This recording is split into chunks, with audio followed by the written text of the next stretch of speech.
है। तो आपको जो हेल्थ डिसीज टॉपिक पढ़ाया था, health care is the state of physical, mental and social wellbeing. Disease क्या है? Any abnormality in the above state, माने फिजिकल, मेंटल और सोशल जो वेलबीइंग है उसमें कोई भी जो abnormality that is called the disease. फिर हम आते हैं यहाँ पर डिसीज का अध्ययन किस ब्रांच में करते हैं? तो aetiology is the branch of science, जिसमें हम क्या करते हैं? डिसीज के कारणों का अध्ययन। ये सीरियस एंगी सर एक मार्कर भिजवा दीजिए। तो जिसमें हम एटियोलॉजी में डिसीज के कारणों का अध्ययन करते हैं। एपिडेमियोलॉजी विज्ञान की शाखा है जिसमें रोग के फैलने प्रसारण, कैसे प्रसारण हो रहा है उसका अध्ययन कर रहे हैं। तो डिसीज की तीन कैटेगरी है, एंडेमिक, एपिडेमिक और पेंडेमिक। पेंडेमिक मतलब होता है वर्ल्ड वाइड, कई कॉन्टिनेंट में फैल जाए कोई रोग जो है, जैसे कोविड था वो वर्ल्ड वाइड था, पेंडेमिक था। तो ये जो है यहाँ पर इसको लिख सकते हैं वर्ल्ड, बहुत बड़े एरिया में फैल जाता है। और ये क्या होता है? ये किसी स्टेट में फैल सकता है, किसी एक कंट्री को कवर कर सकता है, किसी एक पर्टिकुलर एरिया को कवर कर सकता है। ये बहुत लिमिटेड एरिया है, इसका ब्रॉड एरिया है। पहले कॉलरा फैलता था, हैजा, प्लेग फैलता था, तो ये सब क्या थे? एपिडेमिक थे। इसमें एग्जाम में हम लिख सकते हैं अब कॉलरा को कंट्रोल कर लिया गया कि इससे नहीं फैलता है, लेकिन कॉलरा है, प्लेग है, ये बहुत बड़े एरिया को कवर करते हैं। ये क्या है इसमें एग्जाम्पल?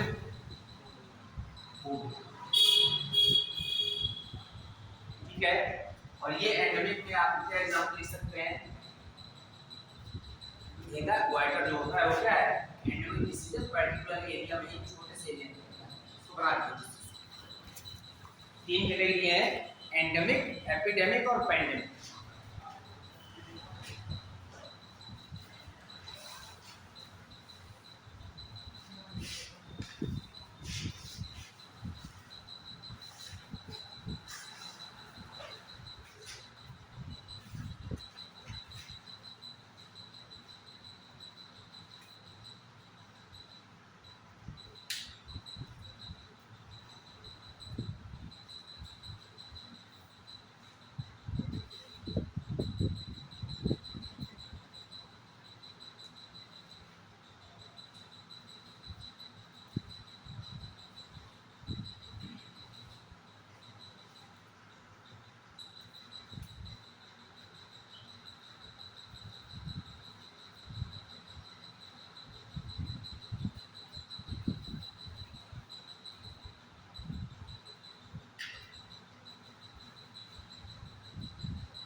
एग्जाम्पल नीचे ये ग्वाइटर है, खींगा, ये है कॉलरा और प्लेग, और उसमें एग्जाम्पल है कोविड-19।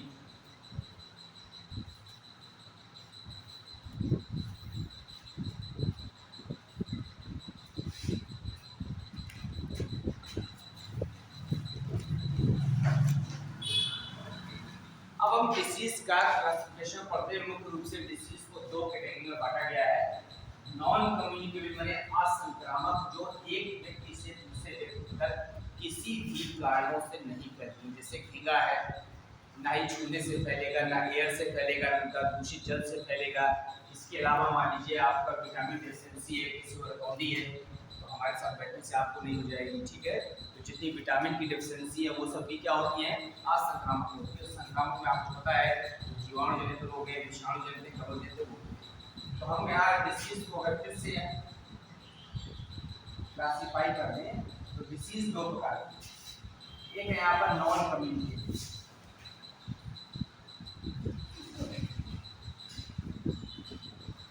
जिसे कहते हैं असंक्रामक, बना दीजिए इस पर। और दूसरा है कम्युनिकेबल।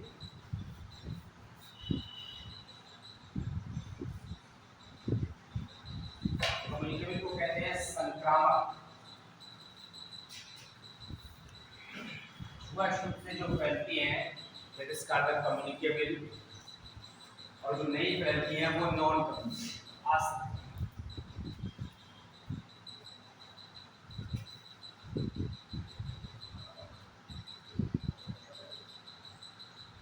हमें यहाँ पर दोनों को पढ़ना है, नॉन कम्युनिकेबल को भी शॉर्ट में पढ़ना है, ताकि कोई डिसीज जो जनरल नॉलेज में है, समानता उनके बारे में पूछ दिया जाता है तो वो हम कंफ्यूज ना हो।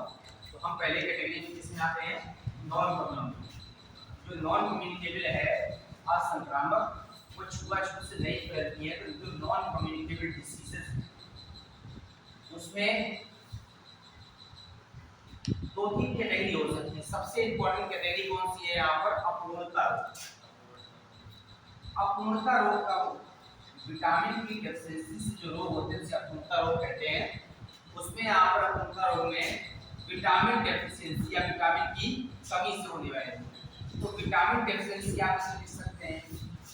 तो विटामिन डेफिशिएंसी जब हम यहाँ पर न्यूट्रिशन लेसन पढ़ेंगे तो डिटेल में पढ़ाएंगे, लेकिन अभी आपको पता है कि अगर विटामिन ए की कमी है तो क्या हो जाएगा, रतौंधी। ठीक है, रतौंधी में इंग्लिश में क्या कहते हैं, कलर ब्लाइंडनेस कहते हैं, नाइट ब्लाइंडनेस कहते हैं, नाइट ब्लाइंडनेस।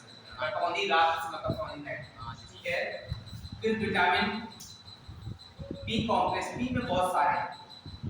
तो बी कॉम्प्लेक्स में अलग अलग बी है, बी1 से बेरी बेरी होता है, जैसे कुछ होता है, लेकिन कॉमनली मैं लिख दे रहा हूँ यहाँ पर, मैं बी1 लिख दे रहा हूँ। इससे क्या हो रहा है, बेरी बेरी। तो बेरी बेरी रोग है, बेरी बेरी का मतलब है हमारा पाचन तंत्र, तंत्रिका तंत्र, ये दोनों क्या हो जाते हैं, असंतुलित हो जाते हैं। उसमें क्या कहते हैं, उसको बेरी बेरी कहते हैं। विटामिन सी की कमी से होने वाला जो रोग है आपको पता है, स्कर्वी कहते हैं। इसमें स्कर्वी में क्या होता है, ये नोट पड़ जाता है, नहीं वो नहीं पड़ते हैं, वो अलग डिसीज है, वो पिलाग्रा में आता है। विटामिन सी कमी से स्कर्वी होता है, उसमें दांत और मसूड़े में स्वेलिंग आ जाती है, तेजी से ब्लड, सॉरी अगर तेजी से ब्रश करते हैं तो क्या लगता है, ब्लड आया लगता है। तो गम स्वेलिंग का मतलब है मसूड़ों से अगर सूजन हो रही है और पस पड़ रहा है और तेजी से ब्रश करने ब्लड आ रहा है, इसमें विटामिन सी की कमी है। आप नींबू संतरा इकट्ठे पर ज्यादा मात्रा में लेंगे तो ठीक हो जाएगा। तो विटामिन बी को सनशाइन विटामिन बी कहते हैं, उसकी कमी से जो रिकेट्स होती है, क्या होता है, रिकेट्स होता है, सूखा रोग। और एक ऑस्टियोमेलेसिया भी होता है, मान लीजिए। फिर आप विटामिन ई की कमी से अगर देखेंगे यहाँ पर क्या हो जाता है, यहाँ पर जनन क्षमता कमजोर होती है, इसको कहते हैं स्टेबिलिटी। स्टेबिलिटी का मतलब है जनन क्षमता कम हो गई है। और मतलब बोला है, और अगर विटामिन के की कमी हो जा रही है, सब डेफिशिएंसी है, क्या हो जाता है यहाँ पर, रीडर्स डिसीज कह सकते हैं, रक्तस्रावण रोग। वो आनुवंशिक भी था हीमोफीलिया, लेकिन यहाँ विटामिन के की कमी से ब्लड देर से जमता है, तो यहाँ पर उसे क्या कहेंगे, यहाँ पर रीडर्स डिसीज बने, रक्तस्रावण रोग, ब्लीडिंग डिसीज। ठीक है, तो हीमोरेजिक डिसीज भी कहते हैं। हीमोरेजिक डिसीज में यहाँ पर क्या कहते हैं, हीमोरेजिक। ठीक है, तो अपूर्णता रोग का मतलब है किसी चीज की कमी से होने वाला रोग जो संक्रामक नहीं है, अगर उस चीज की डेफिशिएंसी पूर्ति हो जाएगी तो वो रोग क्या हो जाएगा, ठीक हो जाएगा। ठीक है, कनेक्ट कीजिए पहले।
बेटा स्टेबिलिटी माने जनन क्षमता कम हो जाना। 5 भी लिखा रहता है किताब में।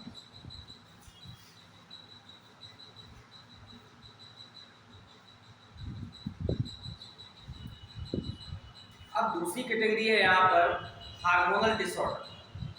हार्मोन की कमी या अधिकता से जो रोग होते हैं वो भी असंक्रामक हैं, वो भी छुआछूत से नहीं फैलते हैं। दूसरी कैटेगरी है इसमें हार्मोनल डिसऑर्डर।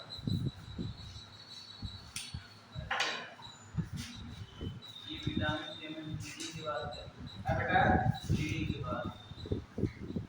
नीचे क्या लिखा है, स्टेबिलिटी लिखेंगे क्या लिखा है, ब्लीडिंग या हीमोरेजिक डिसीज।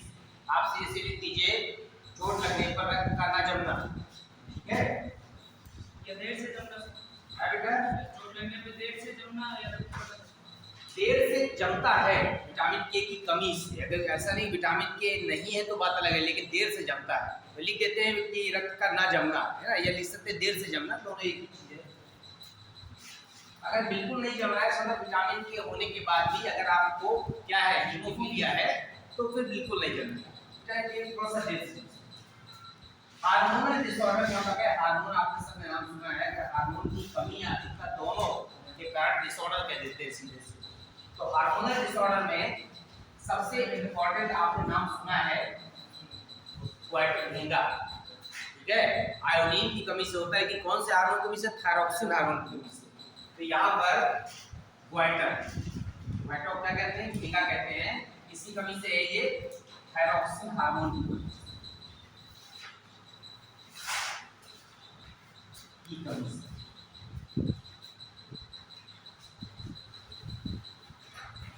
ठीक है, एक होता है बौनापन, क्या कहते हैं उसको, ड्वार्फिज्म, हिंदी लिखिएगा इंग्लिश लिखते हैं बौनापन।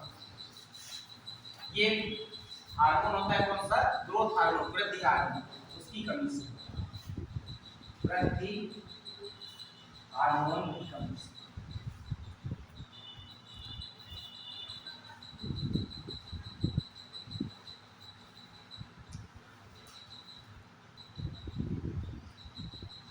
अगर इंसुलिन हार्मोन नहीं बनेगा तो क्या हो जाएगी, डायबिटीज होगी। डायबिटीज दो कैटेगरी में रखेंगे, संक्रामक नहीं है लेकिन डायबिटीज जो है जेनेटिकल भी होती है, आनुवंशिक।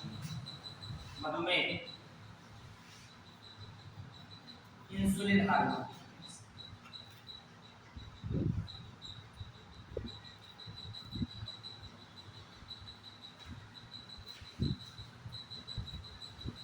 और कोई नाम सुना है हार्मोनल डिसऑर्डर में, जो किडनी स्टोन होता है ना, पथरी, वो भी पैरा हार्मोन के कारण से, किडनी स्टोन पैरा हार्मोन।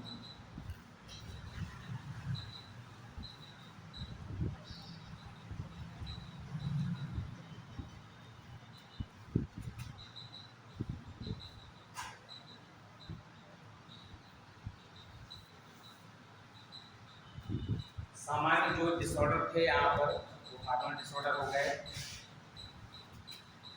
इसके अलावा फिजियोलॉजिकल डिसऑर्डर हो सकता है, जैविक क्रियाओं में कोई कमी हो सकती है, उसमें आपका जो हार्ट अटैक है, ठीक है ना, फिजियोलॉजिकल डिसीज है। एक र्यूमेटिक डिसऑर्डर होता है, जोड़ों का दर्द है, ये सब भी नॉन कम्युनिकेबल डिसीज के अंतर्गत ही आते हैं। हमको मेन टॉपिक में किसमें आना है, कम्युनिकेबल, संक्रामक में जो एक व्यक्ति से दूसरे तक फैल सकते, कम्युनिकेबल है, संक्रामक हो।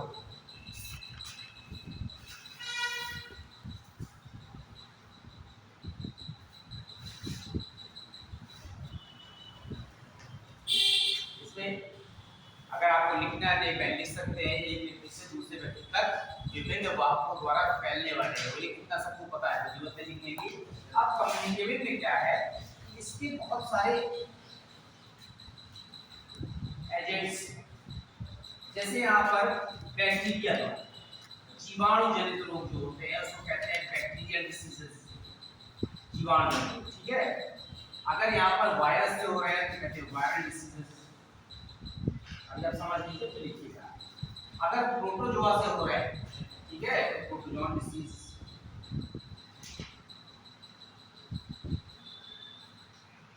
अगर फंगस से हो रहे हैं, कवक से, तो फंगल डिसीज, फंगस माने कवक, लिखेंगे तो फंगल लिख देते हो, ठीक है। इसके अलावा हेलमिंथ डिसीज, हेलमिंथ मतलब क्रम, जैसे कीटा कमी हो गया, एस्केरिस हो गया, सबने नाम सुना है। ये जो रोग है यहाँ पर सबसे इंपॉर्टेंट पार्ट कौन सा है, यहाँ पर बैक्टीरियल डिसीज, जीवाणु जनित जो रोग होते हैं, जीवाणु जनित, आपने मोस्ट कॉमन नाम सुने हैं, बताइए जरा कौन सा है। जुकाम वायरस, टीबी, टीबी हिंदी में तपेदिक कहते हैं, ठीक है ना। टीबी का पूरा नाम होता है यहाँ पर ट्यूबरकुलोसिस, कपेलिया। और बैक्टीरिया का नाम आपको जरूरत नहीं है, मैं आपको बता दे रहा हूँ, लिखने की जरूरत नहीं कि माइकोबैक्टीरियम ट्यूबरकुलोसिस एक बैक्टीरिया होता है जिससे क्या होती है टीबी रोग होता है। सिम्टम आप सबको पता है कि उसमें जो है खांसी आती है, ज़्यादा जो है लंग्स में हमारे क्या होता है छोटी छोटी कैविटीज या पोर्स हो जाते हैं और तेजी से खांसने में क्या है ब्लड आया लगता है। कमजोरी से ज़्यादातर होता है जब कोई व्यक्ति वर्क ज़्यादा करता है, फिजिकल वर्क, और उसको उतनी बैलेंस डाइट नहीं मिलती है तो मोस्टली टीबी हो जाती है। इसके अलावा एक प्लेग है, नाम सुना होगा आपने।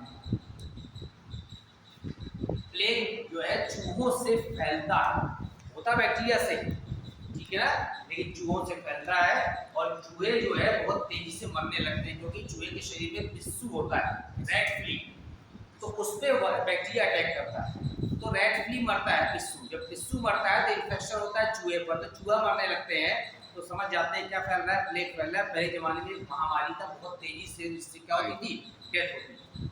इसके अलावा टीबी और प्लेग के अलावा मोस्ट कॉमन डिसीज जो आपने बैक्टीरिया की सुनी है कौन सी है? टाइफाइड। टाइफाइड सैल्मोनेला टाइफोसा से होता है, उनको क्या नाम याद रखते हैं, और ये याद रखना है कि ये जीवाणु से होते हैं, ये विषाणु से होते हैं। और बताइए टाइफाइड के अलावा बहुत सारे लोग हैं।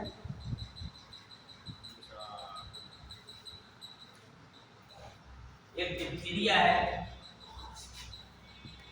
बुनियादी बुखार कहते हैं, ठीक है।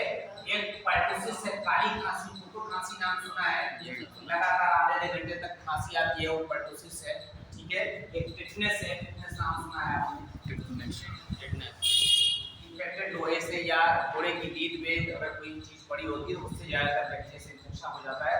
एक फूड पॉइजनिंग है, खाद्य विषाक्तता, ये फूड पॉइजनिंग भी बैक्टीरियल डिसीज है जिससे बहुत तेजी से डेथ हो सकती है।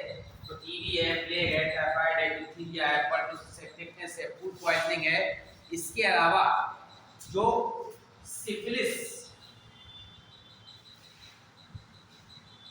ठीक है, गोनोरिया, निमोनिया है बेटा, निमोनिया, निमोनिया होता है, निमोनिया लिख लीजिए, निमोनिया में पी साइलेंट होता है, निमोनिया, ठीक है। निमोनिया, सिफिलिस, गोनोरिया, ये यौन जनित रोग जिससे जनन अंगों में इन्फेक्शन हो जाता है, ये सब बैक्टीरियल डिसीज हैं। इतने बैक्टीरियल डिसीज आपके में सामान्य रूप से है तो हजारों, लेकिन कॉमन आपको डिसीज का नाम पता होना चाहिए। आपको ये जीवाणु का नाम पता करने की जरूरत नहीं, ठीक है। लेकिन हाँ, कॉलरा, कभी कभी ये जो यौन जनित रोग है इसको अलग कैटेगरी में रखते हैं, सेक्स डिसीजेस। तो आप ये देखेंगे यहाँ पर एक इसी होती है एसटीडी, जो फोन जो खुले रहते हैं कॉर्नर की, इसी को एसटीडी हुआ नहीं, सेक्सुअली ट्रांसमिटेड डिसीजेस, इसकी एक अलग कैटेगरी बना देंगे,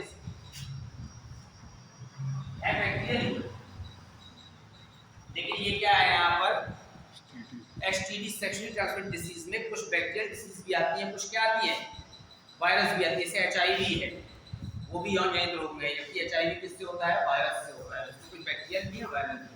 वायरस डिसीज जो मोस्ट कॉमन है आपने कौन सी, रेबीज नाम सुना होगा, कुत्ते का, ठीक है। रेबीज का एक और नाम है, उसको हाइड्रोफोबिया भी कहते हैं। हाइड्रोफोबिया इसलिए कहते हैं, हाइड्रो माने होता है पानी, फोबिया मतलब डरना। कुत्ते के काटने से ये डिसीज होती है जिससे व्यक्ति का नर्वस सिस्टम अफेक्ट होता है और गला चोक हो जाता है और पानी भी नहीं पी सकता है, और पानी भी गुटकने में जो हमारी फूड पाइप है जाम हो जाती है।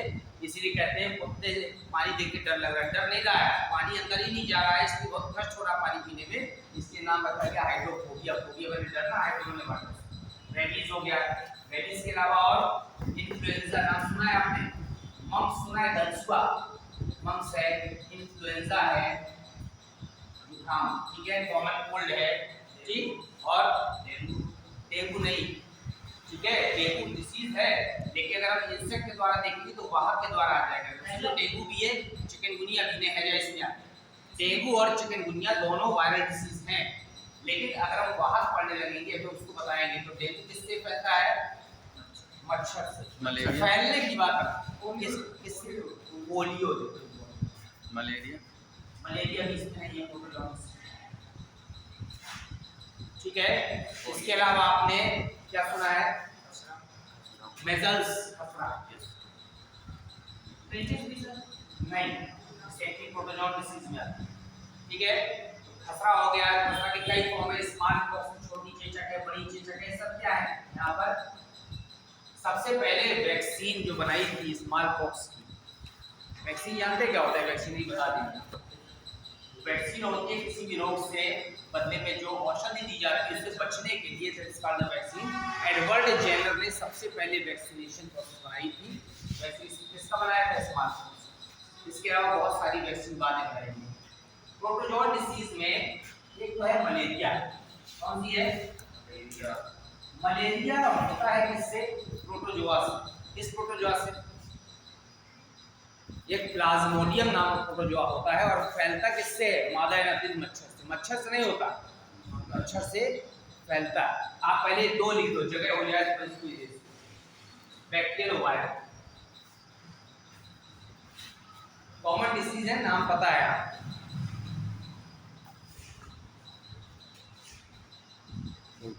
ये माइकोबैक्टीरियम ट्यूबरकुलोसिस से होता है, समझने के लिए बता दे रहा हूँ। ये यहाँ पर प्लेग है, वो किससे होता है? कैंसर इससे नहीं है, कैंसर आएगा वायरल डिसीज, ठीक है, ऑन्कोजीन्स कहते हैं। टाइफाइड सेमिनल टाइफोसा से होता है, ये माइकोबैक्टीरियम डिप्थेरिया से होता है, ये बॉर्डिजेला पर्टुसिस से होता है, ये क्लॉस्ट्रिडियम टिटेनी से होता है, फूड पॉइजनिंग किससे होता है? क्लॉस्ट्रिडियम बोटुलिनम से होता है। बहुत सारे बैक्टीरिया हैं जो अलग-अलग डिसीज कॉज करते हैं। कुछ एयरबॉर्न डिसीज हैं इससे, जो वायु से उड़ के संक्रमण फैलता है, जैसे टीबी है। कोई व्यक्ति खांस रहा है तो उसके कफ से, खांसने से जो ड्रॉपलेट्स निकल रही हैं, उस ड्रॉपलेट से आपके शरीर में इन्फेक्शन हो सकता है। बाई एयर, नाक के द्वारा आपके शरीर के अंदर ड्रॉपलेट जा सकते हैं। इसीलिए हॉस्पिटल में अब छोटे बच्चों को नहीं ले जाते, तब जब बीमार है तभी ले जाते हैं। ये नहीं किसी पेशेंट को देखने जा रहे हैं, दोनों बच्चों को भी लटका लिया तो हॉस्पिटल घुमा रहे हैं। इतने सारे पेशेंट होते हैं, वो मास्क नहीं लगाते हैं जब खांसते हैं या अन्य कारणों से जो यहाँ पर उसके माइक्रोऑर्गेनिज्म उड़ते रहते हैं, वो उड़ करके छोटे बच्चों को बहुत जल्दी क्या करते हैं? अफेक्ट करते हैं। इसीलिए प्रयास करना चाहिए कि छोटे बच्चों को हॉस्पिटल में ना ले जाए। और बड़े बच्चों है, बड़े में इम्यून सिस्टम थोड़ा डेवलप हो जाता है। पिताजी छोटे में हाथ पकड़ के चलाते हैं, बड़े में रोड नहीं क्रॉस कराते हैं ना, बड़े में तो चल लेते हो। तो छोटे में इसलिए ज़्यादा ध्यान देना कि बच्चे को नहीं पता है हमको क्या छूना है क्या नहीं छूना है। इसलिए पता कर सीट को ऐसे छूते चले जा रहे हैं, पेशेंट को बेड को छूते चले जा रहे हैं, फिर उसका मुंह भी डाल रहे हैं, ठीक है। सारे जर्म्स जो है, हमारी बॉडी का इम्यून सिस्टम रोग को रोकने की कोशिश करता है, रोगजनक। लेकिन हमको ये ध्यान रखना है कि हम भी प्रयास करें कि रोगजनक जबरदस्ती हमारी बॉडी के अंदर ना जाए, ठीक है। जो ट्रेन के, बस के हैंडल होते हैं, कोविड में सारे लोगों को काफ़ी जानकारी हो गई। इसकी जो हैंडल होते हैं ट्रेन में चढ़ने के, बस के, उसमें सबसे ज़्यादा इन्फेक्शन होता है, क्योंकि जो भी व्यक्ति होता है उसको पकड़ के चढ़ता है, ठीक है। फिर वहीं जंगले में बैठे बैठे लोग थूकते रहते हैं, स्पिटिंग करते रहते हैं। अगर किसी को डिसीज है तो स्पिटिंग करने से उसके मुंह से भी क्या निकल रहे हैं? माइक्रोसोम निकल रहे हैं, वो सब जगह इन्फेक्शन फैला रहे हैं। तो उसको रोकने की कोशिश करनी चाहिए। वायरस गलसुआ के नीचे क्या? इन्फ्लुएंजा, इन्फ्लुएंजा है, पोलियो है, मेजल्स है, स्मॉल पॉक्स है। मेजल्स को खसरा कहते हैं, स्मॉल पॉक्स को छोटी चेचक कहते हैं, जॉन्डिस इसमें आता है। ये सब ने लिख लिया होगा ना। अब प्रोटोजोआ डिसीज में आते हैं, थोड़ा इसको डिस्कस करना था, इसलिए अभी हम क्या कहते हैं प्रोटोजोआ डिसीज में। जैसे पहला है मलेरिया, यहाँ लिखते हैं। मलेरिया एक भारतीय वैज्ञानिक हुए हैं, डॉक्टर रोनाल्ड रॉस, ब्रिटिश सेना में आर्मी में डॉक्टर थे। उन्होंने यहाँ पर इसकी खोज की और उनका जो बर्थडे है वो 20 अगस्त को मनाया जाता है। उसी के नाम पर इसको मलेरिया डे मनाते हैं, ठीक है। वर्ल्ड हेल्थ डे कब मनाते हैं? विश्व स्वास्थ्य दिवस। अब आप हेल्थ और डिसीज पढ़ रहे हैं, आपको पता होना चाहिए 7 अप्रैल को मनाया था, अभी लिखा देंगे। तो 20 अगस्त को डॉक्टर रोनाल्ड रॉस का बर्थडे होता है। उन्हीं ने मलेरिया की खोज की थी और ये बताया था कि mosquito is the main vector. तो मलेरिया में नाम ही इसलिए रखा गया है, मल बने गंदी जगह, एरिया बने स्थान, ठीक है ना। तो जो गंदी जगहों पर बहुत ज्यादा संख्या में मॉस्किटो होते हैं, उससे डिसीज कॉज हो रही थी। वास्तव में देखा गया बाद में डिसीज कॉज नहीं हो रही थी, डिसीज क्या स्प्रेड हो रही थी, फैल रही थी। इसके नाम बाद में रखा गया मलेरिया। और इसमें जो मेन है, ये डाइजेनेटिक है, द्विपोषणीय है। द्विपोषणी का मतलब होता है कुछ ऐसे रोगजनक होते हैं वो एक से ज्यादा जीवों में अपना जीवन व्यतीत करते हैं, ठीक है। तो द्विपोषणी में इसमें जो प्राथमिक पोषक था, एक था मनुष्य और दूसरा पोषक कौन सा था, यहाँ पर फीमेल एनाफिलीज। एनाफिलीज नाम सुना है, मच्छर की वैरायटी होती है, एनाफिलीज होती है, एनाफिलीज होती है।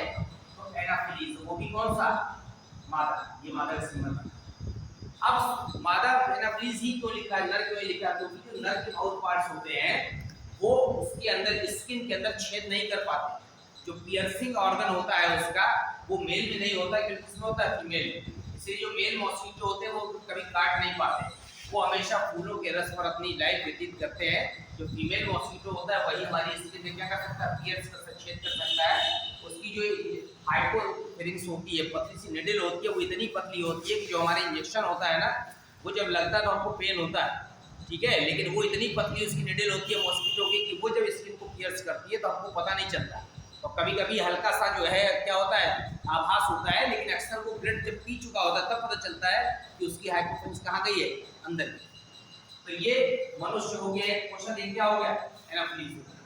अब इसके बाद मलेरिया में 20 अगस्त को एंटी मलेरिया डे मनाया जाता है। मलेरिया के लिए सबसे पहली जो ड्रग खोजी गई थी कौन सी थी, सिंकोना से निकाली गई थी, सिंकोना वृक्ष की छाल से, ठीक है। मलेरिया की सबसे पहली जो औषधि थी वो सिंकोना नामक वृक्ष की छाल से निकाली गई थी। उस औषधि का नाम था कुनैन, ठीक है ना। क्या है इसकी औषधि, इससे निकाली जाती है सिंकोना में। ये ऑब्जेक्ट क्वेश्चन है इसका, सिंकोना वृक्ष की छाल से।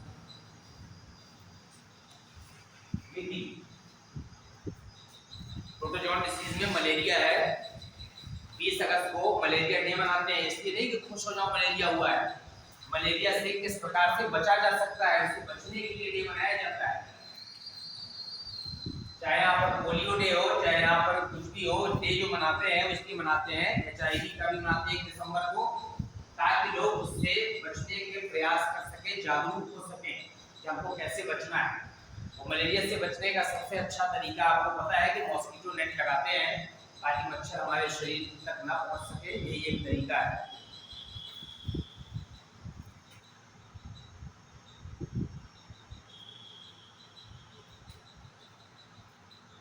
होता किससे है मलेरिया, ये होता है प्लाज्मोडियम नामक प्रोटोजोआ से। हाँ, पूरा नाम यही है, प्लाज्मोडियम नामक प्रोटोजोआ से। केवल फैंसी वेनम से नहीं होता है, अलग अलग वैरायटी है। उसके अंदर जो है मलेरिया की कोटोडियन मलेरिया है कि 3 दिन में फीवर रिपीट हो रहा है कि 2 दिन में हो रहा है। मलेरिया का सिम्टम यही है कि जिस समय यहाँ पर प्लाज्मोडियम में स्पोरोजोइट की संख्या बढ़ती है शरीर के अंदर, तो क्या आता है, जाड़ा देकर के बुखार आता है। पहले कुत्ते ठंड लगती है, ठीक है, तो फीवर आता है, उसके बाद से शांत जाता है। ये डिपेंड करता है कि वो या तो 24 घंटे पर रिपीट होता है या फिक्स 48 घंटे पर या फिक्स 72 घंटे पर। वैरायटी पर डिपेंड करता है प्लाज्मोडियम की कि वो 24 घंटे में फीवर रिपीट होगा कि 48 घंटे में होगा कि 72 घंटे में होगा, उसी के हिसाब से मेडिसिन दी जाती है। फिर मलेरिया के बाद हम आते हैं प्रोटोजोआ डिसीज में, दूसरा गाड़ा इसको बताइए कोई और प्रोटोजोआ डिसीज। फायरिया किससे होती है,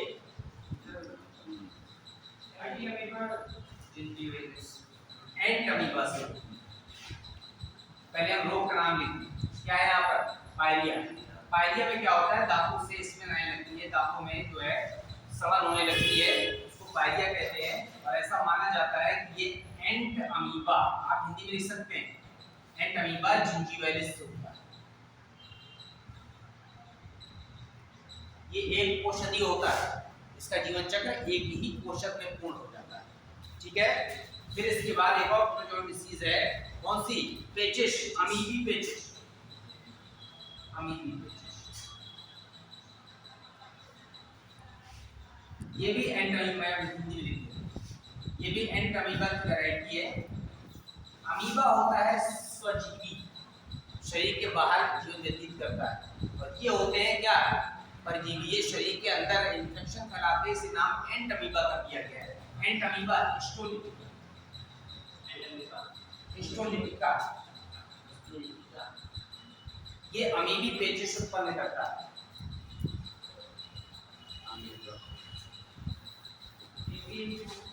एक पुष्टि, फिर मलेरिया था वहां भी पुष्टि। ये बहुत कॉमन रोगजनक है, एक बहुत कॉमन रोगजनक है काला आजार। डिसीज का नाम है काला आजार। जिससे होता है उसको कहते हैं लेशमैनिया डोनोवेनाई। लेशमैनिया डोनोवेनाई आप हिंदी में लिख सकते हैं, एक बार सोचिए इंग्लिश में लिखना है। लेशमैनिया डोनोवेनाई नामक प्रोटोजोआ से होता है। ये भी द्विकोष्ठीय है।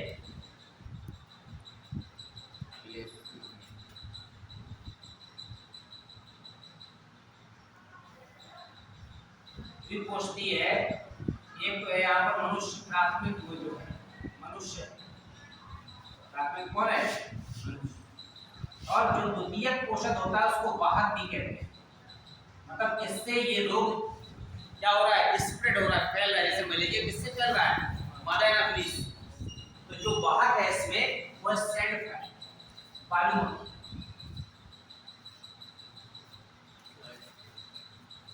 इसमें ये काला लेशमैनिया डोनोवेनाई प्रोटोजोआ का नाम है। वो द्विकोष्ठीय होता है, दो व्यक्तियों में जीवन व्यतीत करता है, मनुष्य में और सैंड फ्लाई बालू मक्खी। ठीक है। एक डिसीज है यहाँ पर स्लीपिंग सिकनेस, निद्रा रोग। हिंदी में बताते जा रहा हूँ मैं। स्लीपिंग सिकनेस होता है निद्रा रोग।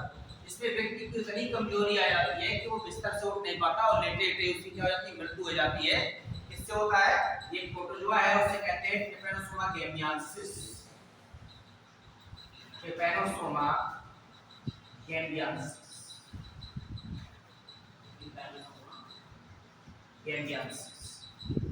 इस प्रोटोजोआ से होता है।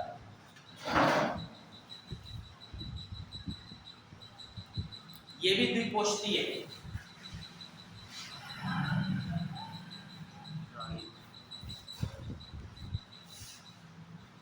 द्विकोष्ठीय है, प्राथमिक तो मनुष्य है और दूसरा क्या है, एक मक्खी है, उसको कहते हैं सीसी फ्लाई। सीसी की spelling T silent, CC fly.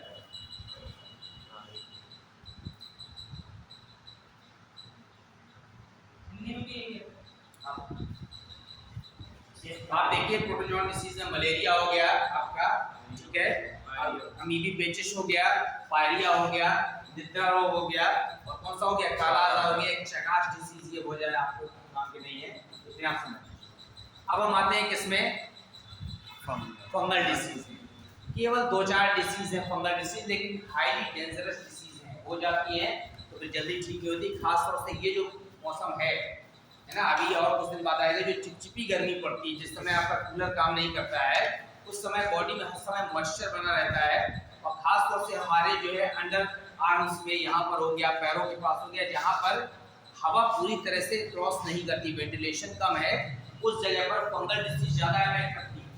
इसीलिए जो है टीवी में दांत खास खुजली का जो प्रचार दिखाते हैं, वो ये यहाँ जाते रहते हैं, यहाँ जाते रहते हैं। क्यों? क्योंकि जिस जगह पर ये पार्ट ढका रहता है उस जगह पर एयर क्रॉस नहीं हो पाता। इसीलिए फंगल डिसीज की संख्या या मात्रा बहुत ज़्यादा बढ़ती है। पहले के ज़माने में लोग जो है ज़्यादातर गाँव में जो रहते थे वो धोती पहनते थे, उसमें एयर क्रॉस होती रहती थी, ठीक है। उसका तहमत पहनने लगे, उसमें भी एयर क्रॉस होती थी। फिर अभी भी गाँव के लोग नेकर पहनते हैं, नेकर भी ढीला ढाला होता है, उसमें हवा क्रॉस होती रहती है। हम लोग जो अंडरवियर पहनते हैं उसके ऊपर से जीन्स का पैंट चढ़ा लेते हैं, एयर क्रॉस नहीं होती। जब एयर क्रॉस नहीं होगी तो मॉइस्चर बना रहेगा, मॉइस्चर रहेगा तो दांत खांसी की संभावना बढ़ जाती है। तो उसका यही एक तरीका है कि जितना वेंटिलेशन होगा, या आप 2-3 बार गर्मी में नहाएंगे और पाउडर वगैरह लगा देंगे एंटी फंगल, तो आप सेफ रहेंगे, अन्यथा आपको डिसीज होने की संभावना बढ़ जाती है। तो फंगल में कोई ज़्यादा डिसीज नहीं है, दाद है, खाज है, यही सारी डिसीज है। ट्राइकोमोनियासिस भी कहते हैं, ज़्यादा इंपॉर्टेंट है, ठीक है। फंगल डिसीज के बाद अस्थमा, इससे नहीं, ठीक है ना। अस्थमा आप ये समझिए हमारी जो फिजियोलॉजिकल डिसीज है, ये नहीं है कि अस्थमा कोई जो है कि या कि फंगस के द्वारा हो गया। हेलमिंथ डिसीज क्या होता है, हेलमिंथ माने होता है कृमि। कृमि में आपने मुख्य रूप से इसका नाम सुना है, फीटर। और किसका सुना है? एस्केरिस, नाम तो सुना ही होगा ना। ईटा का भी सुना है? ईटा का भी मनुष्य की आंख में पाया जाता है, ठीक है, द्विकोष्ठीय होता है। जो हेलमेट डिसीज है इसमें एक तो हो गया यहाँ पर कीटक जो रोग उत्पन्न करता है, एक हो गया एस्केरिस, मैं रोग का नाम नहीं लिख रहा हूँ, जंतु का नाम लिखा, रोग लिखूंगा, ठीक है। और एक और है यहाँ पर फाइलेरिया। फाइलेरिया, फाइलेरिया में क्या होता है? हाथी पाँव नाम सुना है? एलिफेंटियासिस भी कहते हैं। तो जो हाथी पाँव होता है तो कीटाक्रमी से क्या होगा यहाँ पर जो रोग उत्पन्न होता है उसका हो जाएगा यहाँ पर पेचिश। एस्केरिस से जो रोग उत्पन्न होता है उसको कहते हैं एस्केरियासिस, इसमें कमजोरी है, ठीक है। मेन क्या है? फाइलेरिया। फाइलेरिया को यहाँ पर हाथी पाँव कहते हैं, इसलिए कहते हैं कि शरीर के ग्रेविटी वाले पार्ट में, जिस जगह पर ग्रेविटी गुरुत्वाकर्षण ज्यादा होता है उस जगह हमारा जो लसिका है, रक्त से जो लगातार लिक्विड निकलता है, वो लसिका इस फाइलेरिया के कृमि के साथ नीचे के पार्ट में इकट्ठा हो जाता है। उसमें अगर लाखों करोड़ों कृमि होते हैं, बहुत पतले सुई की नोक से ही पतले, तो उसे कहते हैं फाइलेरियासिस।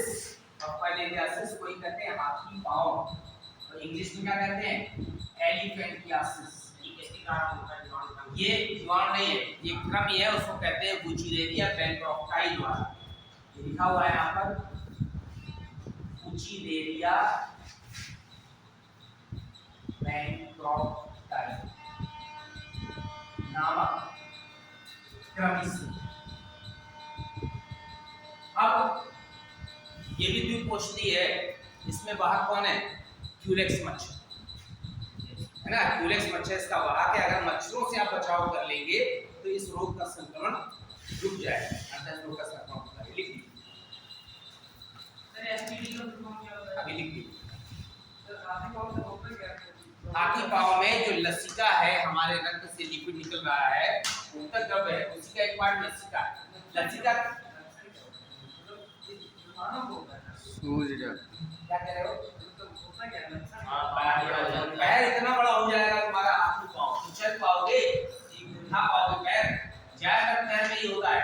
इसके अलावा हमारे वृषण कोश में हो सकता है।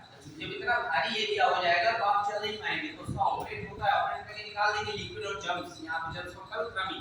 लेकिन कुछ दिनों बाद अगर फिर इन्फेक्शन हो जाता है तो फिर से वही पार्ट इतना बड़ा होता है। इसलिए मच्छरों से बचाव करना है आपको, ताकि आप सेफ रह सकें। तो कैसे सही होगा जब मच्छर काटना बंद तो करेंगे नहीं, हम मच्छर उड़ते उड़ते काट ले रहा है, क्या करेंगे?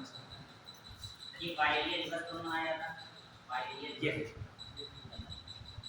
है कोई डे है, लेकिन इतने सारे हैं कि डे आने होगा, है ना, प्रतिदिन कोई ना कोई डे है, आप ही मान लीजिए। मदर डे आने वाला था। अब वो तो खैर छोड़िए, मैं यहाँ पर हेल्थ डिसीज वाली बात कर रहा हूँ, उसमें भी बहुत सारे डे, जितने भी डिसीज उन सब के लिए बनाए, जैसे HIV का है, एड्स के लिए 1 दिसंबर मनाया गया है, हेल्थ डे है वो 7 अप्रैल है। तो पर डे है, कुछ ना कुछ डिपेंड करता है कि आप कितना लर्न कर सकते हैं। बहुत ज़्यादा रटना नहीं है, समझना है।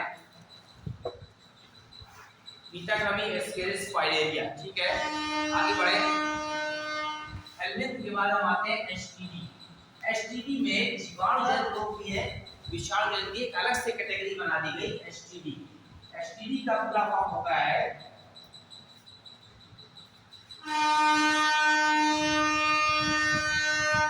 सेक्सुअली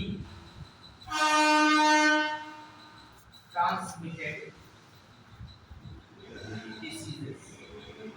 इन्हें कहते हैं यौन जनित रोग, जो जनन द्वारा एक व्यक्ति से दूसरे व्यक्ति तक फैल रहे हैं, वो यौन जनित रोग को एसटीडी कहते हैं, सेक्सुअली ट्रांसमिटेड डिसीज। इसमें एग्जांपल है गोनोरिया, एक एग्जांपल है सिफिलिस। हिंदी में सब क्या कहते हैं बेटा? हिंदी में बेटा कुछ नहीं कहते, गोनोरिया सुजाक कहते हैं। एसटीडी को क्या होता है? यौन जनित रोग, इसको शायद सुजाक कहते हैं। जितनी भी ये डिसीज हैं, इन सब डिसीज में जनन अंगों में दाने पड़ जाते हैं, स्वेलिंग आ जाती है, इचिंग होती है, और किसी की और स्मेल शुरू हो जाती है, और एक व्यक्ति से दूसरे व्यक्ति तक जनन संबंधों द्वारा सकते हैं। ठीक है,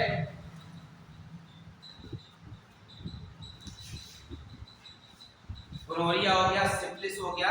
अब जो वायरल डिसीज पढ़ रहे थे उसमें वायरस में एड्स भी था, लेकिन हमने उसको अलग से कैटेगरी में कहा रख दिया यहाँ पर।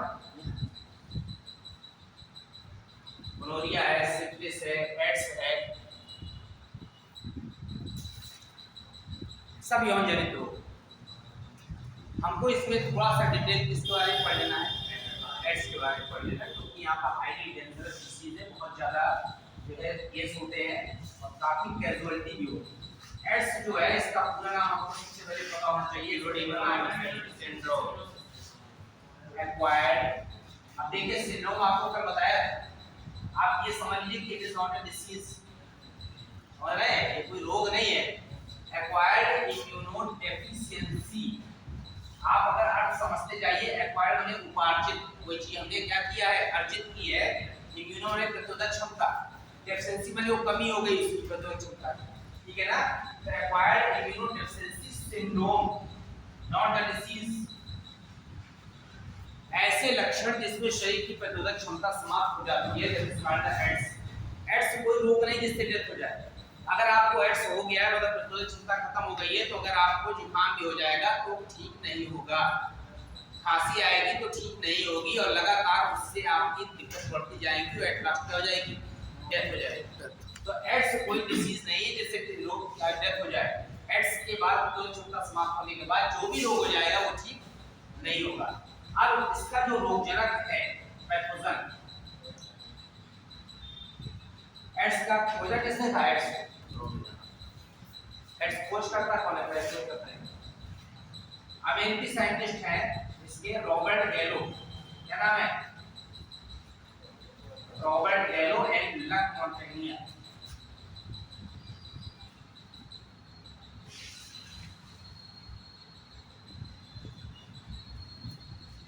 रॉबर्ट गैलो लक मॉन्टेनिया ने एचआईवी का एड्स खोजा था, और इसका जो रोगजनक है, इसके लिए उत्तरदायी जो रोगजनक माना गया,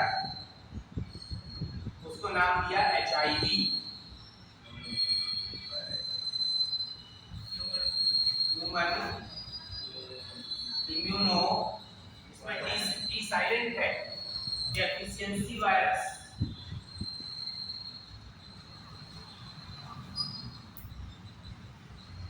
ये छुआ हाथ पैर छूने से किसी व्यक्ति के हाथ पैर से नहीं फैलता है, ये फैलता है गर्भस्थ शिशु से, जो मदर सॉरी जो भ्रूण जुड़ा होता है, तो प्लेसेंटा द्वारा जो है, जो नाभि से कनेक्शन होता है बच्चे के, उसमें जा सकता है। जो संक्रमित रक्त है एक व्यक्ति से दूसरे पे चला जाए उससे जा सकता है, असुरक्षित जनन संबंधों से हो सकता है। तो इन सारे लक्षणों से एचआईवी फैलता है। एचआईवी का नाम ह्यूमन इम्यूनोडेफिशिएंसी वायरस है, और इस रोग में, इस सिंड्रोम में व्यक्ति की प्रतिरोधक क्षमता समाप्त हो जाती है। क्यों? क्योंकि शरीर में जो ब्लड है, हमारे ब्लड में एक विशेष प्रकार की क्या होती है, सेल्स होती है, कॉर्पसेल्स कहना चाहिए, डब्ल्यूबीसी, श्वेत कणिकाएं, वो क्या करती है, सुरक्षा कार्य करती है, ये उन्हीं को नष्ट करता है। जब नष्ट करेगा तो व्यक्ति की प्रतिरोधक क्षमता पूरी तरह से समाप्त हो जाएगी। इससे जो इसका टेस्ट है, परीक्षण, ठीक है ना, हाँ लोग परीक्षण किससे करते हैं? एलिसा, पूछा जा सकता है, इसका नाम लिख दीजिए पूरा नाम, एंजाइम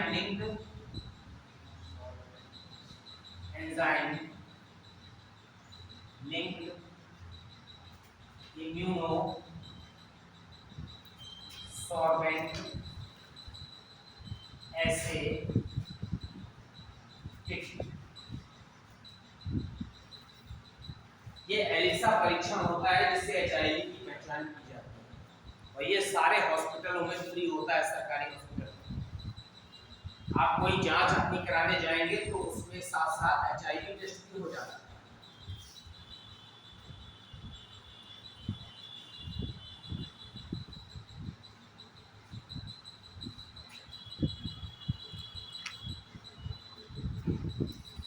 ठीक है, अब जो एचआईवी से बचने के लिए केवल जागरूकता ही एकमात्र उपाय है। अभी तक इसकी कोई भी औषधि खोजी नहीं गई है।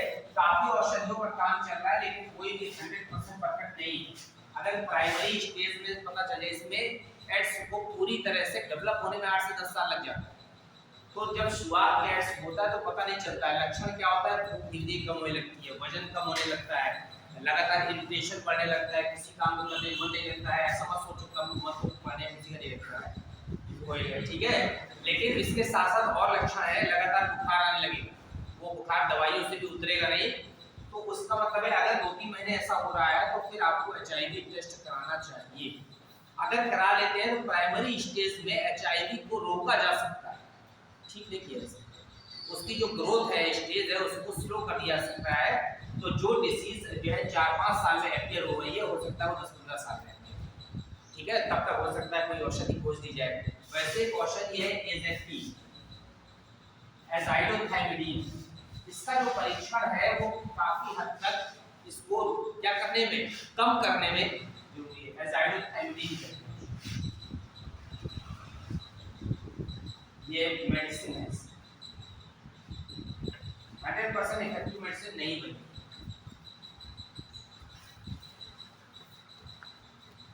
इसलिए अब केवल इससे बचाव ही एकमात्र उपाय है।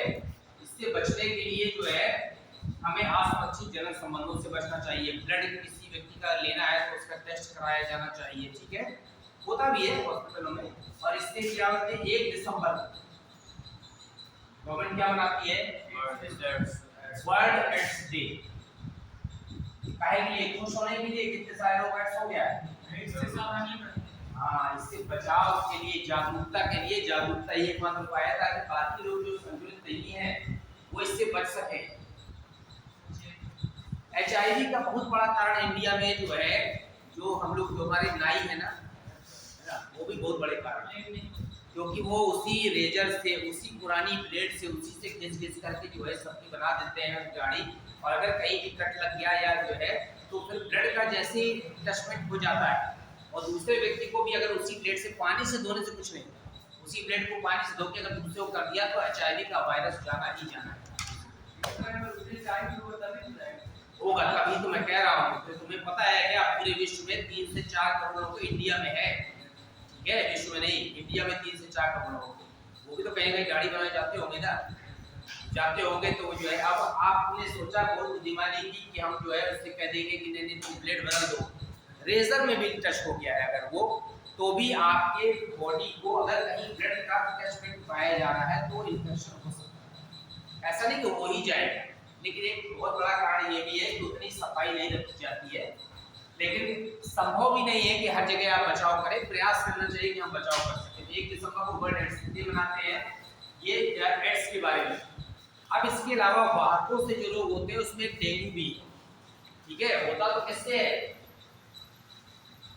वायरस से होता है, ठीक है, लेकिन इसमें वेक्टर बड़ा महत्वपूर्ण है। वेक्टर का मतलब है जो वाहक है, जो रोग को क्या कर रहा है, स्प्रेड कर रहा है। तो डेंगू को ब्रेक बोन फीवर भी कहते हैं, माने हड्डी तोड़ जो है, उसमें बॉडी में हड्डियों में बहुत ज्यादा क्या होता है, पेन होता है।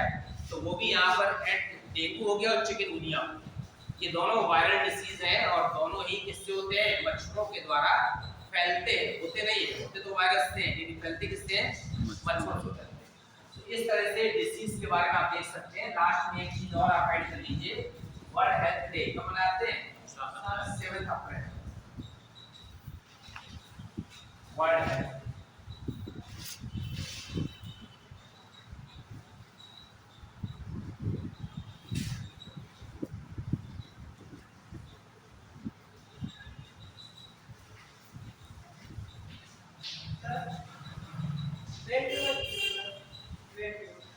ब्रेन ट्यूमर जो कैंसर में आता है, कैंसर भी वायरल डिजीज, ठीक है, इसलिए हम उसको अलग से, ये कैंसर है आपका। कैंसर का मतलब है यहाँ पर uncontrolled division of the cell. हमारी कोशिकाओं में जो सेल्स हैं उनका डिवीजन कंट्रोल्ड है, ठीक है, कि कितनी जरूरत है। अगर इसका डिवीजन अनकंट्रोल्ड हो गया, अनकंट्रोल्ड डिवीजन, तो that is called the tumour. Tumour is the primary stage, और ट्यूमर को ही बाद में क्या कहते हैं, कैंसर कहते हैं। अनकंट्रोल्ड डिवीजन ऑफ सेल्स, किसी भी जगह में सेल जब अनकंट्रोल्ड डिवीजन करेगी तो पहले जो उभार बन जाएगा that is called the tumour, और फिर वही किसे बन जाएगा, कैंसर। तो जो यहाँ पर कैंसर है वो वास्तव में एक क्रैब, टेका सुना है, क्रैब के नाम से पड़ा कैंसर को केकड़ा, कर ठीक उसी के नाम से कैंसर वर्ड रखा गया। अब यहाँ पर जो कैंसर है वो दो का है, एक होता है बिनाइन कैंसर और दूसरा होता है मैलिग्नेंट। हिंदी बहुत थोड़ी टिपिकल है इसलिए इंग्लिश में होता है। बिनाइन कैंसर जिस जगह पर होता है उसी जगह सीमित रहता है, ठीक है ना, वो पूरी बॉडी को अपने पकड़ में नहीं लेता है। जो मैलिग्नेंट कैंसर होता है जैसे ब्लड कैंसर, ठीक है, वो जिस जगह रहता है वहां से वो दूसरी जगह भी स्प्रेड करता है। तो ये वाला जो है रिमेन इन लिमिटेड एरिया, एक ही जगह पर रहता है। जैसे मान लीजिए हमारे स्किन कैंसर है, थ्रेड टिश्यू का है, ठीक है, हमारे गले में कैंसर हो गया, कहीं हो गया, वो एक ही जगह लिमिटेड रहेगा, वहीं पर नुकसान करेगा, वो बिनाइन। तो वास्तव में कैंसर में देखेंगे पहले क्या कहते हैं, ट्यूमर कहते हैं, और दूसरा जो मैलिग्नेंट है क्या होता है, स्प्रेड दूसरे एरिया में। तो पहले यहाँ पर कैंसर का जो प्राइमरी स्टेज है वो क्या है, ट्यूमर, और फिर ट्यूमर के बाद में क्या हो जाता है, कैंसर। ट्यूमर को ही बाद में क्या कहते हैं, कैंसर कहते हैं। तो वो बिनाइन भी हो सकता है, मैलिग्नेंट भी। अगर एक जगह है तो बिनाइन है, ट्यूमर तो सर हिंदी में अर्बुद कहते हैं। अर्बुद शायद कहते हैं, शायद, ठीक है। तो कैंसर का मतलब होता है crab, uncontrolled division of cell. कहीं पर भी सेल का अनकंट्रोल्ड डिवीजन हो रहा है, क्या है वो, कैंसर।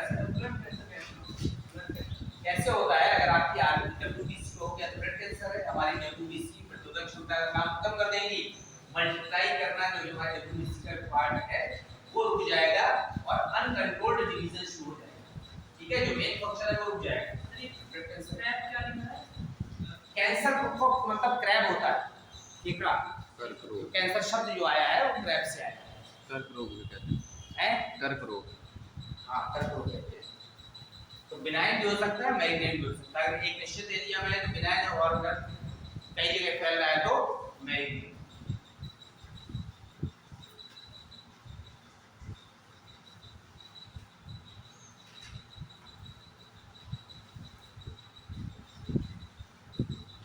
अब किस पार्ट पर हुआ है कैंसर, उसके कारण से भी जो कि नाम रखे हैं, जैसे सर से भी ये नहीं बता रहा है।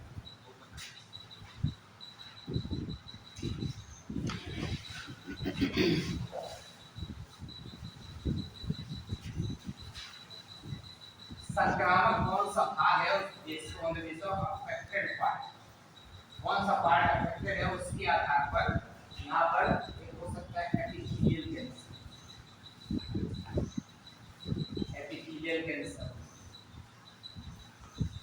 एपिथेलियम माने बाहरी त्वचा, ठीक है ना, त्वचा।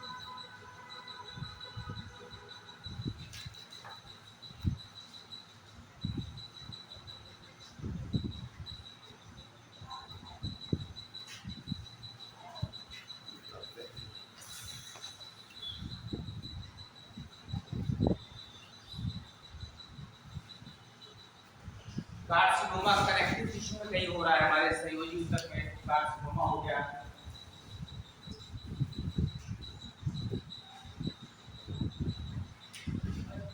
अब तो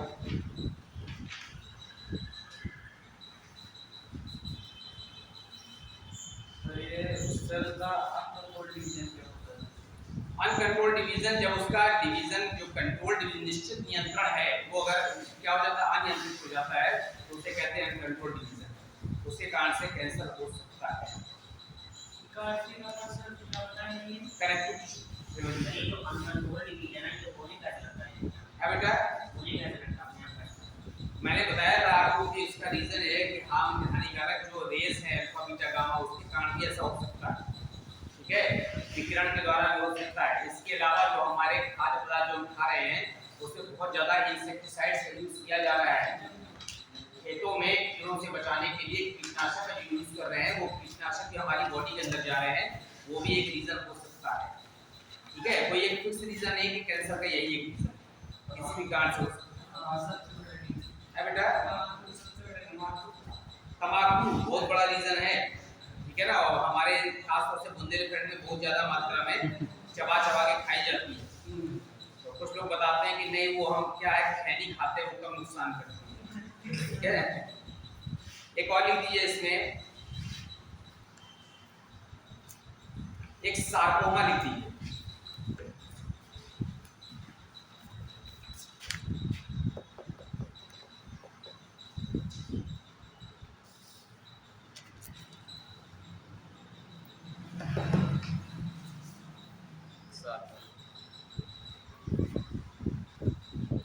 एक और लिख दीजिए इसमें माइलोमा।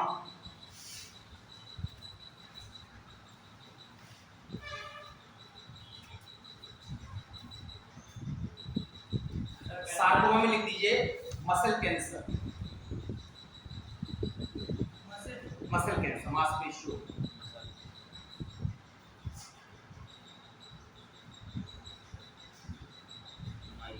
माइलोमा में बोन मैरो का कैंसर, हड्डियों के अंदर जो पदार्थ भरा होता है।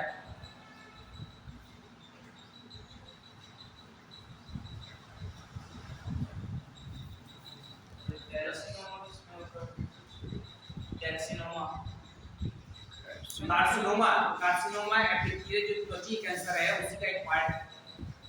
सार्कोमा क्या है, मसल्स का है। माइलोमा क्या है, बोन मैरो का। एक और लिखिए लिम्फोमा, लिम्फोमा। लसी का नाम सुना है किसी ने? यस। लसी का उदर को होता है।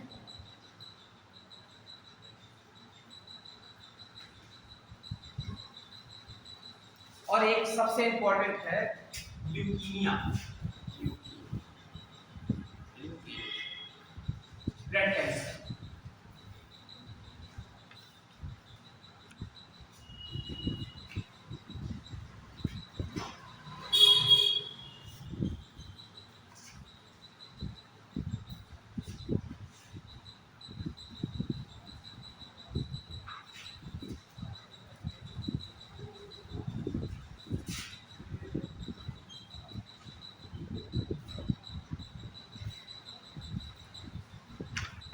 ठीक है, इतना सब कुछ है।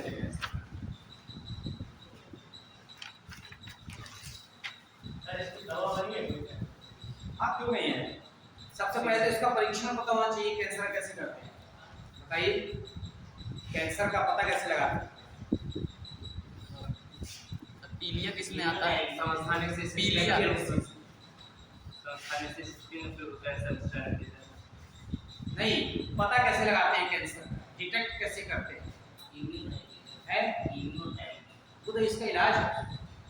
थेरेपी शब्द लगा तो इलाज है। केमोथेरेपी में केमिकल का यूज करके अफेक्टेड पार्ट के सेल को क्या कर रहे हैं, नष्ट कर रहे हैं। त्वचा उभरने लगती है। रेडियोथेरेपी का मतलब है रेडिएशन दे रहे हैं, हानिकारक विकिरण, ताकि वो सेल्स उस जगह क्या हो जाए, नष्ट हो जाए। थेरेपी का मतलब है इलाज। त्वचा से उभरते ना, त्वचा से उभरने लगती है।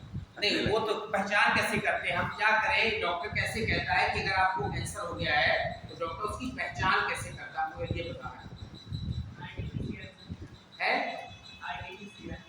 नहीं और थोड़ा बताइए।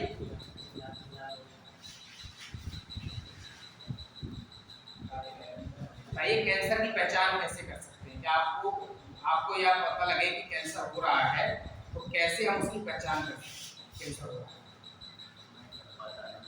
देखिए इसमें है बेटा, नहीं नहीं, आप एक तरफ लिखिए यहाँ पर विभिन्न परीक्षण एवं रोग।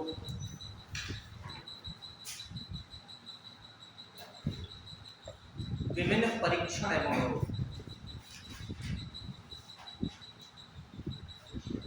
दो चार जो इंपॉर्टेंट टेस्ट है जिससे पता चलता है, जैसे परीक्षण एक होता है मॉन्टेक्स टेस्ट, नाम सुना है?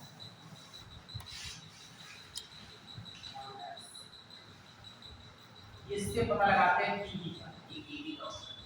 जब हमें टीबी की पहचान करनी होती है तो मॉन्टेक्स टेस्ट स्किन में यहाँ पर एक छोटा सा इंजेक्शन लगाते हैं और उसमें एक निशान बनाते हैं। वो एरिया कितना फैल रहा है 24 घंटे का, उससे पता चलता है कि टीबी है या मॉन्टेक्स टेस्ट है। एक आपने विडाल टेस्ट नाम सुना है? विडाल, हाँ लिखिए विडाल परीक्षण, विडाल टाइफाइड टीबी।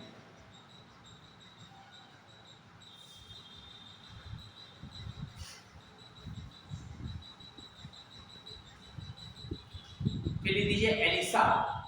एलिसा भी आपने देख लिया, किसके लिए था? एड्स के लिए। एड्स और हेपेटाइटिस दोनों के लिए इसका परीक्षण है।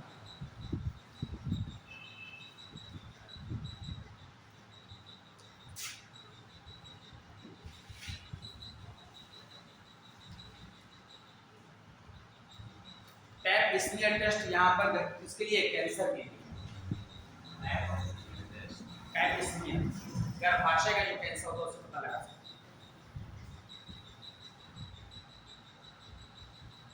अगर आपको वर्णांधता पता लगानी है तो इशिहारा टेस्ट होता है।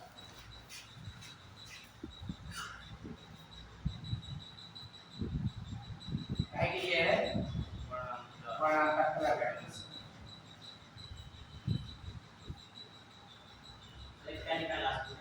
इशिहारा परीक्षण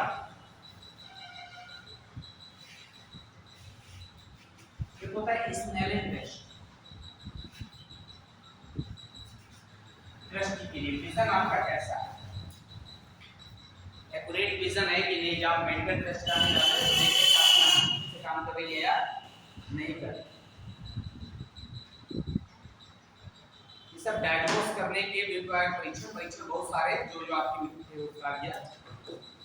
एक चीज आप और समझ लीजिए कि टीकाकरण क्या होता है, वैक्सीनेशन। इसके बाद एक टॉपिक खत्म करते हैं, एक इंपॉर्टेंट टॉपिक रह गया इसको मैं किसी को पता है वैक्सीनेशन टीकाकरण। आज ये टॉपिक खत्म हो जाएगा। टीकाकरण में क्या होता है, जो रोग उत्पन्न कर रहा है उसी रोग जनक को हमारी बॉडी में कमजोर करके इंजेक्ट करते हैं, वीक करके।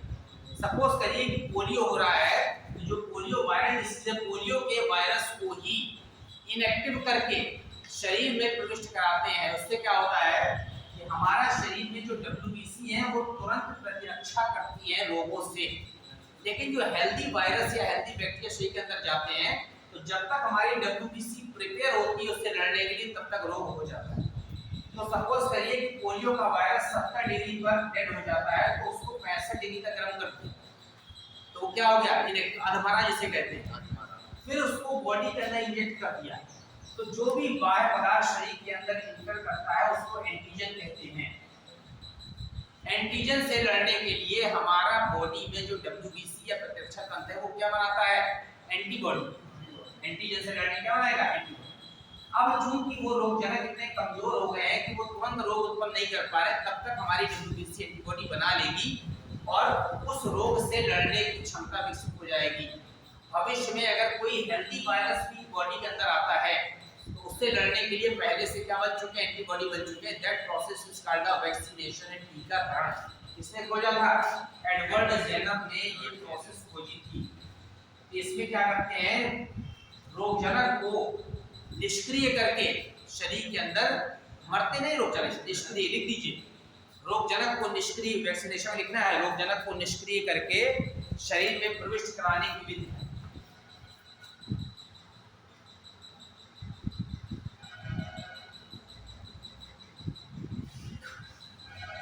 रोगजनक को निष्क्रिय करके शरीर में प्रविष्ट कराने की विधि टीकाकरण कहलाती है। रोगजनक को निष्क्रिय करके शरीर में प्रविष्ट कराने की विधि टीकाकरण कहलाती है।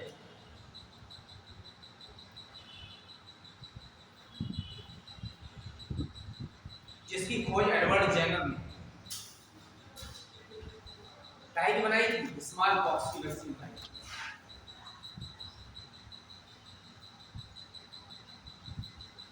इसने खोज की थी एडवर्ड जेनर लिखा। और ये पूरे जोनास सार्क इन्होंने बनाई थी पोलियो वैक्सीन।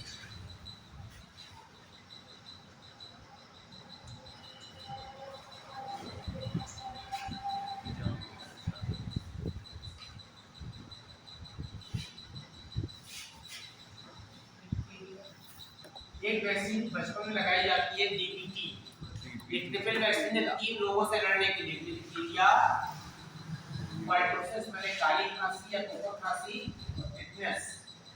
इससे लड़ने के लिए DPT की वैक्सीन लगाई जाती है। और एक चीज समझ लीजिए, वैक्सीन लगने का मतलब ये नहीं कि कभी रोग नहीं होगा। वैक्सीन जो एंटीजन की तरह कर रही है, तो हमारा जो WBC एंटीबॉडी बनाएंगे उसकी जो अवधि होती है वो केवल कुछ सप्ताह से कुछ महीने होती है। इसीलिए कोविड की वैक्सीन लगने के बाद पहली डोज लगी, फिर एक 6 महीने बाद कहाँ लगी, दूसरी लगी। अब उनने कहा कौन सी डोज आ गई है, स्पेशल डोज। ठीक है, क्यों? क्योंकि वो रोगजनक से लड़ने के लिए निश्चित समय तक ही काम करती है वैक्सीन, उसके बाद हमको उसकी डोज फिर से लगवानी पड़ती है। तो चूंकि DPT वगैरह की जो वैक्सीन होती है छोटे बच्चों को ज्यादा प्रभावित करते हैं लोग, ठीक है। इसीलिए पोलियो की वैक्सीन आप देखते हैं हर 2-3 महीने में पोलियो डे आ जाता है, हर 2-3 महीने में पोलियो ड्रॉप रहता है। अभी तो पिलाया था।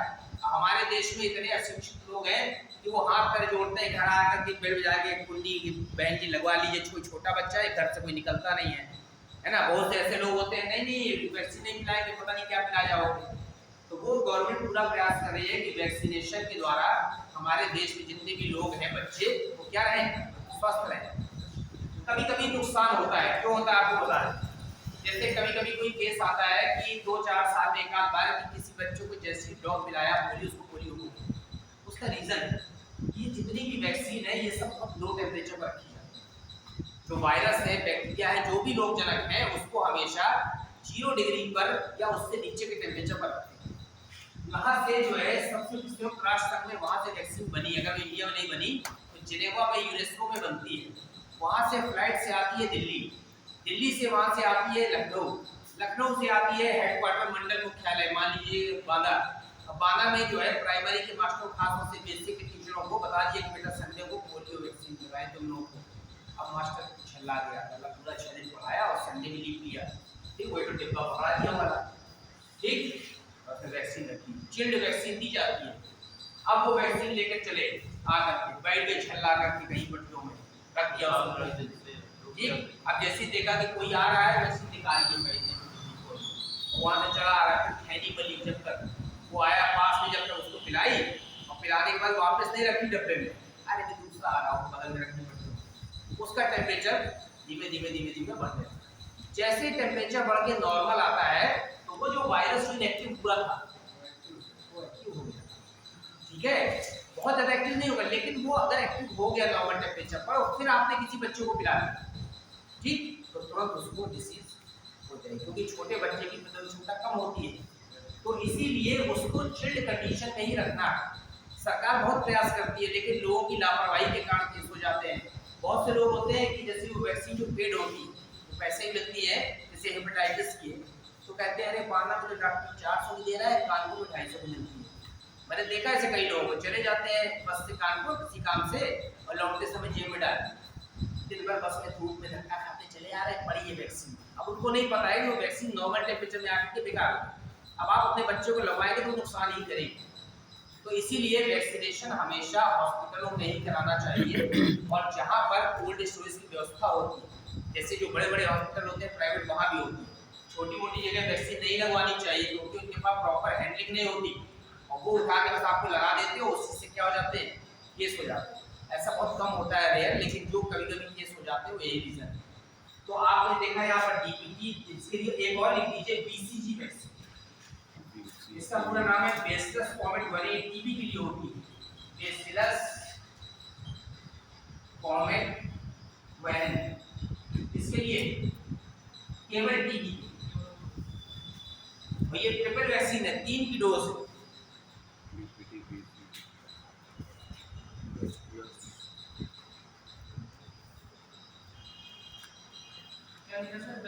Bacillus comet variant,